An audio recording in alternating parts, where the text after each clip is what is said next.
मैं डॉक्टर भामा अग्रवाल राजीव गांधी राजकीय महिला महाविद्यालय भिवानी की ओर से हिंदी की इस कक्षा में आप सबका स्वागत करती हूँ, अभिनंदन करती हूँ। पद संख्या 4। मिट्टी निश्चय है यथार्थ, पर क्या जीवन केवल मिट्टी है। तो मिट्टी पर मिट्टी से उठने की इच्छा किसने दी है। आज उसी ऊर्ध्वंग ज्वाल का तू है दुर्निवार हरकारा। दृढ़ ध्वज दंड बनाना यह तिनका सोने पथ का एक सहारा। प्रस्तुत पद हमारी हिंदी की पाठ्य पुस्तक समकालीन हिंदी कविता में संकलित प्रयोगवादी कवि आज्ञे जी द्वारा रचित कविता उड़चल हारिल से लिया गया है। संदर्भ: इसमें आज्ञे जी मनुष्य को जीवन की वास्तविकता सच्चाई से जोड़कर उसे हमेशा उदार दृष्टिकोण और उच्च विचार रखने की प्रेरणा देते हैं। वो चाहते हैं कि यह जो उसे मानव जीवन प्राप्त हुआ है, ये मनुष्य इस जीवन का उपयोग इस प्रकार करे, इस शरीर का प्रयोग इस प्रकार करे कि उस सच में आकर भी वो विशेष बन जाए, आदर्श बन जाए, लोगों का पथ प्रदर्शक बन जाए। इसी भाव को व्यक्त करते हुए कवि लिखते हैं कि सरलार्थ। इस सरलार्थ से पूर्व मैं चाहती हूँ बच्चों कि हम शब्दों के अर्थ जानें। मिट्टी, मिट्टी अर्थात नाशवान, नश्वर, निश्चय, सच में, पक्के तौर पर, यथार्थ, हकीकत, सच्चाई, वास्तविकता। परंतु क्या कवि प्रश्न पूछ रहे हैं? जीवन, यह जिंदगी केवल मात्र मिट्टी है, नाशवान है। कि कवि पूछते हैं कि मनुष्य मिट्टी से बना हुआ है, क्या यह शरीर केवल मिट्टी है? अर्थात क्या यह निर्जीव है? अर्थात क्या यह सारहीन है? अर्थात क्या यह केवल नष्ट होने के लिए बना है? इसी बात को स्पष्ट करते हुए लिखते हैं, तू मिट्टी, तू नाशवान है, तू जड़ है, तुझे एक दिन नष्ट होना है। परंतु मिट्टी से उठने की इच्छा किसने दी है? कि मिट्टी का मानव भी इस संसार में आकर हमेशा कोई विशेष कार्य करने की इच्छा रखता है, भावना रखता है, पुरुषार्थ रखता है और उसी दिशा में मेहनत करते हुए संकल्प के साथ आगे बढ़ता है। फिर आगे कवि कहते हैं, आज उसी ऊर्ध्वंग ज्वाल का तू है दुर्निवार हरकारा। आज यानी वर्तमान समय में, उसी कौन सी? कि इस शरीर के साथ, इस जीवात्मा के साथ मैं संसार में कुछ ऐसा करूं कि संसार मुझे युगों युगों तक याद रखे। ऊर्ध्वंग, ऊर्ध्व माने होता है ऊपर, अंग माने हिस्सा, ज्वाल माने अग्नि होती है। लेकिन मनुष्य की विचारधारा उसे ऊंचाई की ओर ले जाती है। तो यहाँ ऊर्ध्वंग ज्वाल से अभिप्राय है उदार और उच्च विचारधारा।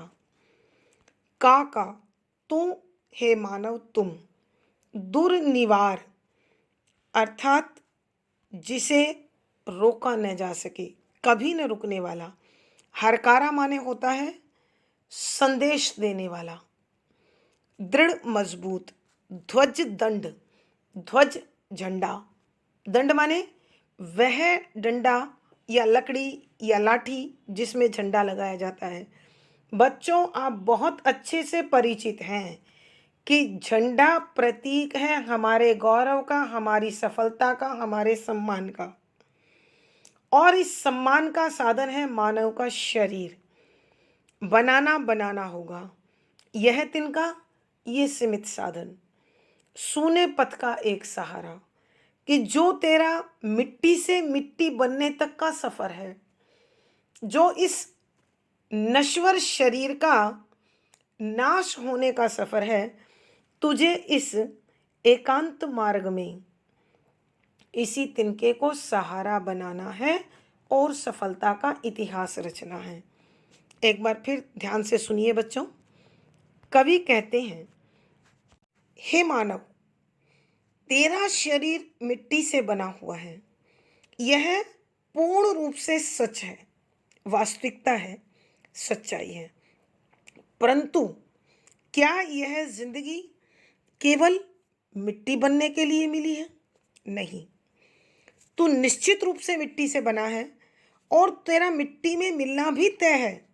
लेकिन इस मिट्टी से मिट्टी बनने के सफर में तेरे मन में न जाने कितने आदर्श विचार हैं, कितने उदार भावनाएं हैं, कितने विशिष्ट कर्म हैं, कितने कितने विशेष लक्ष्य हैं जो तूने पूरे करने हैं। और आज यानी अपने जीवन के वर्तमान समय में तूने अपने उन्हीं उच्च विचारों के साथ, उसी उदार भावना के साथ आगे बढ़ना है। और ये तेरी भावनाएं, ये तेरे विचार, ये तेरी महत्वाकांक्षा रुकने वाली नहीं है, दबने वाली नहीं है, क्योंकि तू उनका एक ऐसा संदेशवाहक है, तू एक ऐसा दूत है जो कभी ठहरने वाला नहीं है। तेरे पास जो तिनके के समान सीमित साधन है, यही तेरे इस अकेले पथ का ऐसा सहारा है जो तुझे सफलता की चरम सीमा तक ले जाएंगे। तुझे अपने इन सीमित साधनों से ही तेरे जीवन की सफलता के ध्वज का एक मजबूत डंडा, आधार, लाठी बनाना है।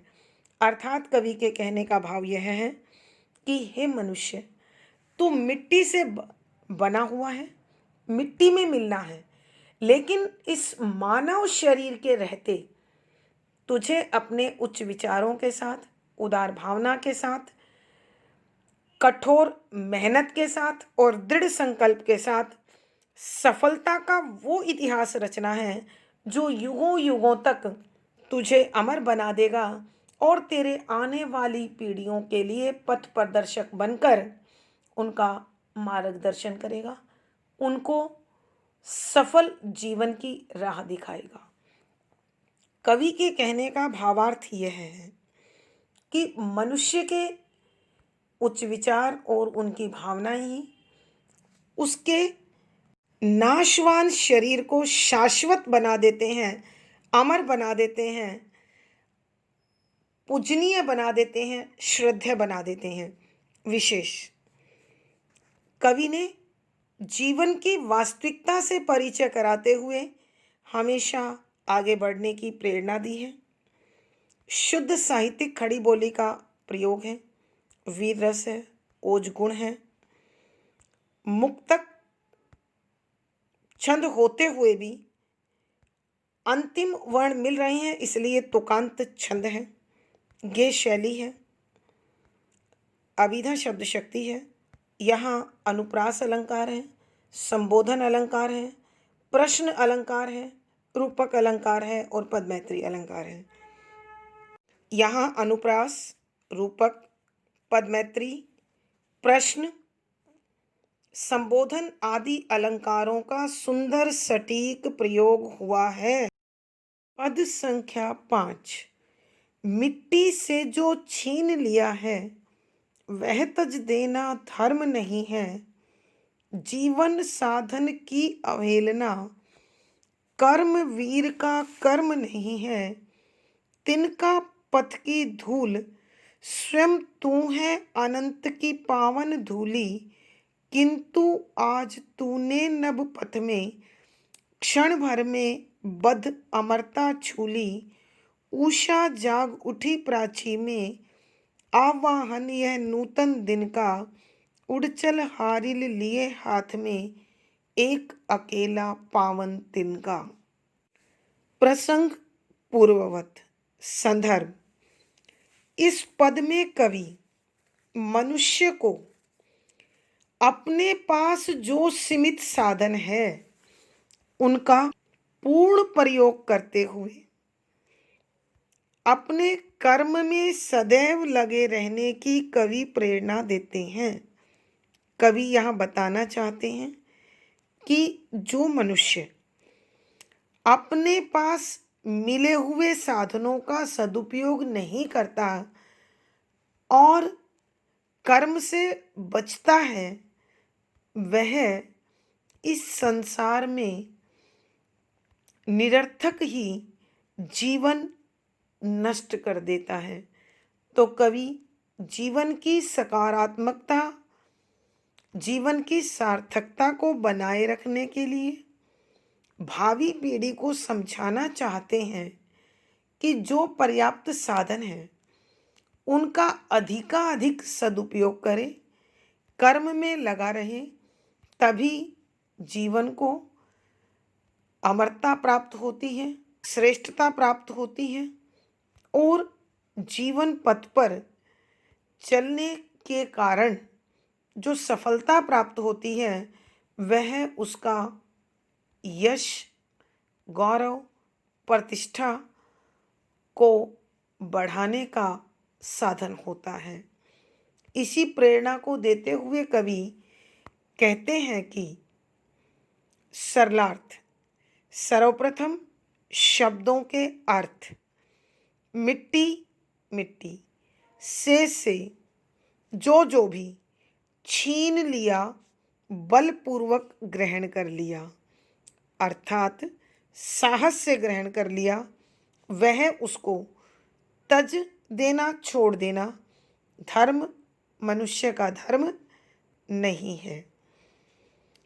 इस पंक्ति में कवि कहते हैं कि हे मनुष्य, तेरा शरीर नाशवान है, नष्ट होने वाला है। तेरा शरीर मिट्टी से बना हुआ है और नष्ट होने वाला है, लेकिन इस मिट्टी से बने शरीर में भी संवेदना है, ऊर्जा है, साहस है, शक्ति है, जोश है, कर्मठता है। और यह जो तुझे इस मिट्टी के शरीर में प्राप्त हुई है, तुझे इन्हें नकारना नहीं चाहिए, इसको अनदेखा नहीं करना चाहिए, क्योंकि यही वो तत्व है जो इस मिट्टी से बने पुतले जैसे शरीर को सार्थकता प्रदान करेंगे, गौरव प्रदान करेंगे। जीवन साधन की अवहेलना। जीवन प्राण तत्व, साधन एक विशेष प्रकार का माध्यम, अवहेलना नकारात्मक रवैया अपनाना अथवा उसे अनदेखा कर देना। कर्मवीर, कर्म में लगा हुआ व्यक्ति, कर्म नहीं है उसका कर्तव्य ये नहीं बनता। कि कवि कहते हैं इस मिट्टी के शरीर में जो तुझे जीवनी शक्ति प्राप्त हुई है, जो यह प्राण तत्व प्राप्त हुआ है, इसे अनदेखा मत कर, क्योंकि प्रत्येक व्यक्ति जो इस संसार में जन्म लेता है वह कुछ कर्तव्यों की पूर्ति के लिए लेता है और ये कर्तव्य उसे इन प्राणों के रहते ही पूर्ण करने होते हैं। तो कवि यहाँ यही कहना चाहते हैं, एक सच्चे कर्तव्यनिष्ठ व्यक्ति को कभी भी अपने शरीर के जोश को, प्रेरणा को, शक्ति को, भावना को, विचारों को अनदेखा नहीं करना चाहिए उनको अच्छी प्रकार से स्थिति के साथ, अवस्था के साथ समायोजित करते हुए, मिलाते हुए, तुलना करते हुए उनका अधिकाधिक सदुपयोग करना चाहिए। तिनका पथ की धूल, कि ये जो तिनका तेरे पास है, निश्चित रूप से ये रास्ते की मिट्टी के समान अत्यंत गौण है, बहुत थोड़ा महत्व रखता है। लेकिन ये तिनका किसके हाथ में है, तू उसे सोच कि तू एक सामान्य मिट्टी नहीं है, जड़ नहीं है, निर्जीव नहीं है। ऐसा नहीं है तुझ में संवेदना नहीं है। यह शरीर निश्चित रूप से मिट्टी का बना है, लेकिन इस शरीर के अंदर जो जीवात्मा है वो अंश परमात्मा का है, वो तत्व ईश्वर का है। तो इस मिट्टी के शरीर में ईश्वरीय शक्ति मौजूद है। तो तुझे उस ब्रह्म शक्ति का, उस नियति की ताकत को पहचानते हुए इस शरीर रूपी रास्ते की धूल जैसे मामूली से तत्व को भी एक सशक्त साधन बनाकर प्रयुक्त करना चाहिए।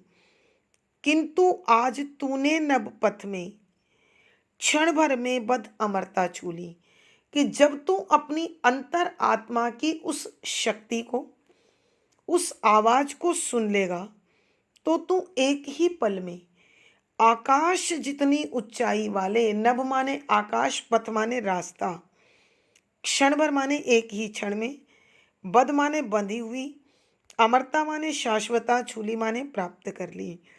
कि उसी मिट्टी के शरीर में जब तूने उस परम शक्ति को महसूस किया और तू कर्तव्य के पथ पर आगे बढ़ा, तूने आकाश की ऊंचाइयों तक छूने के इस रास्ते में अपने लिए एक शाश्वत, एक अमर पहचान बना ली।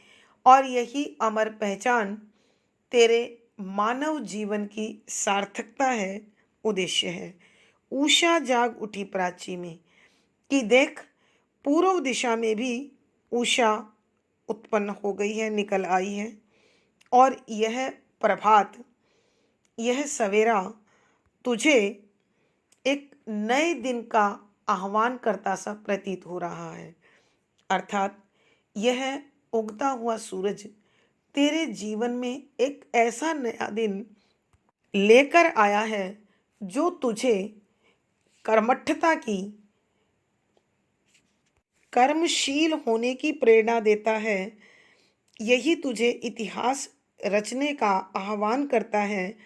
तो हे हारिल जैसे ही निष्ठा वाले कर्मयोगी मनुष्य, तेरे हाथ में यह जो ओछा और अकेला तिनका है, यह कमज़ोर नहीं बल्कि अत्यंत पवित्र और शक्तिशाली साधन है, जो तुझे ईश्वर की सत्ता में एक अलग पहचान देने वाला है, एक विशिष्ट व्यक्तित्व प्रदान करने वाला है, एक महान गौरव प्रदान करने वाला है।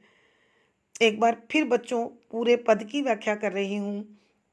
कवि कहते हैं कि हे मनुष्य, हे मेरे देश की भावी पीढ़ी, तेरा ये शरीर निश्चित रूप से मिट्टी का है, लेकिन इस मिट्टी में जो संवेदना है, जो भाव है, जो एहसास है, जो अनुभूतियाँ हैं, जो भावनाएं हैं, जो विचार हैं, ये तूने इसी मिट्टी के शरीर से प्राप्त किए हैं और इन्हें छोड़ना तेरा धर्म नहीं है। अर्थात अगर तुझे ये महसूस हुए हैं तो तुझे इनको सार्थकता देना चाहिए।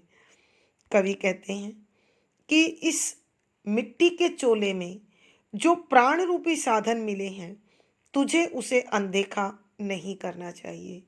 एक सच्चा कर्मयोगी कभी भी सांस के एक छोटे से अंश का भी पूर्ण प्रयोग किए बिना उसे जाने नहीं देता है। माना कि यह जो तिनका है, यह रास्ते की मिट्टी के समान गौण महत्व रखता है, लेकिन ये है किसके हाथ में, ये महत्वपूर्ण है। यह जिस व्यक्ति के हाथ में है वह स्वयं परमात्मा के शक्ति का एक अंश है। उसी परमपिता परमात्मा ने अपनी शक्ति के साथ उसे इस संसार में भेजा है और उसके हाथ में प्राण तत्व रूपी साधन पकड़ा दिया है। परंतु आज मनुष्य ने अपनी अंतर आत्मा में सोई उस विशिष्ट शक्ति को पहचान लिया है और इस पहचान के कारण ही उसने आकाश की ऊंचाइयों की ओर जाने वाले रास्ते में अपनी एक विशिष्ट, एक अनोखी, एक अलौकिक पहचान निर्मित कर ली है। तो हे मनुष्य, पूर्व दिशा में उषा जाग गई है और एक नए दिन का आह्वान कर रही है, तुझे निमंत्रण दे रही है। अर्थात कवि कहना चाहते हैं कि हर सवेरा तेरे लिए एक नए कर्म का, एक नए लक्ष्य का संदेश लेकर आता है, प्रेरणा लेकर आता है, शक्ति लेकर आता है। तो हे हारिल जैसे निष्ठावान व्यक्ति, तेरे हाथ में ये अकेला तिनका कमज़ोर नहीं है, बल्कि अत्यंत पवित्र है, ईश्वरीय सत्ता का प्रतीक है और वह तुझे शाश्वत सनातन गौरव, यश, कीर्ति प्रदान करने वाला है। तो हे कर्मठ व्यक्ति, तू जब तक तेरे शरीर में प्राण है तो तू अपने सीमित साधनों को ईश्वरीय शक्ति का अंश मानकर श्रेष्ठता की ओर कदम बढ़ाता चल। कवि के कहने का भावार्थ यह है कि मनुष्य का जीवन तभी सार्थक है जब वो इस जीवन की सार्थक का सदुपयोग करता है, उसका भरपूर प्रयोग करता है। विशेष यहाँ कवि को कर्मठ बनने की प्रेरणा दी गई है। शुद्ध साहित्यिक खड़ी बोली का प्रयोग है, लक्षणा शब्द शक्ति है, वीर रस है, ओज गुण है, तुकांत छंद गे शैली है, अलंकार संबोधन है, संदेश है, पदमैत्री है, मानवीकरण है, रूपक आदि अलंकारों का सुंदर सटीक प्रयोग हुआ है। इस पद में अनुप्रास, पदमैत्री, मानवीकरण, रूपक, संदेश आदि अलंकारों का सुंदर सटीक प्रयोग है। आशा है बच्चों आपने कविता की तीनों वीडियो देख ली हैं और सारा विषय अच्छी प्रकार से स्पष्ट हो गया होगा। इस वीडियो में पिछली वीडियो का भी लिंक आपको प्राप्त हो जाएगा। अवश्य यह विषय आपको रुचिकर लगा होगा। लाइक कीजिएगा, शेयर कीजिएगा और अपनी विषय वस्तु को समय पर प्राप्त करने के लिए चैनल सब्सक्राइब करेगा। प्यारे बच्चों, आपका दिन और जीवन दोनों मंगलमय हो, इसी शुभकामना के साथ धन्यवाद, आभार।